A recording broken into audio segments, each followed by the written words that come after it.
বাংলাদেশ আমার বাংলাদেশ নয়। এই বাংলাদেশকে আমরা পাল্টে দিতে চাই। ও বাংলাদেশ আমার বাংলাদেশ হতে পারে না, যেখানে আমার মায়ের ইজ্জতের গ্যারান্টি নাই, যেখানে চাঁদাবাজিতে অতিষ্ঠ জনগণ, যেখানে দুর্নীতিতে ছেয়ে গেছে দেশ, যেখানে নিরীহ মানুষকে মামলা দিয়ে হয়রান করা হয়। এই বাংলাদেশ আমার বাংলাদেশ নয়। এই বাংলাদেশকে আমরা পাল্টে দিতে চাই। আমরা নতুন বাংলাদেশ চাই। বলবেন সেই বাংলাদেশ কি অন্য কোনো দেশে হবে নাকি? না, এই বাংলাদেশে থাকবে, শুধু চেহারা পাল্টে যাবে, মানচিত্র ঠিক থাকবে ইনশাআল্লাহ। সেই চেহারা পাল্টানোর দিন হচ্ছে আগামী 12 তারিখ। এই 12 তারিখ দায়িত্বশীল এক একটা ভোট আর বাংলাদেশের 300 আসন বা সিট এটাই নির্ধারণ করে দিবে আগামীর বাংলাদেশ কোন পথ ধরে চলবে। আমরা যুবকদের প্রত্যাশার বাংলাদেশ গড়তে চাই। আমরা মা বোনদের নিরাপদ বাংলাদেশ গড়তে চাই।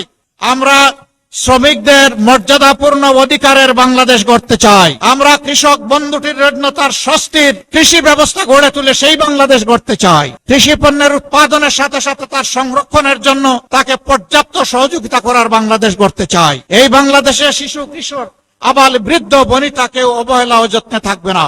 আমরা সেই বাংলাদেশ গড়তে চাই যেখানে আইন সবার জন্য সমান। মুখ পরা গাল বরাই বলি আমরা শুনেছি, কিন্তু আল্লাহর কসম বাংলাদেশে আইন সবার জন্য সমান নয়। যার প্রভাব আছে, অর্থের জোর আছে, আইন তার পক্ষে কথা বলে। আমরা ওই আইনটি মাটির নিচে পাঠাতে চাই। সেই আইনটি আমরা কায়েম করতে চাই।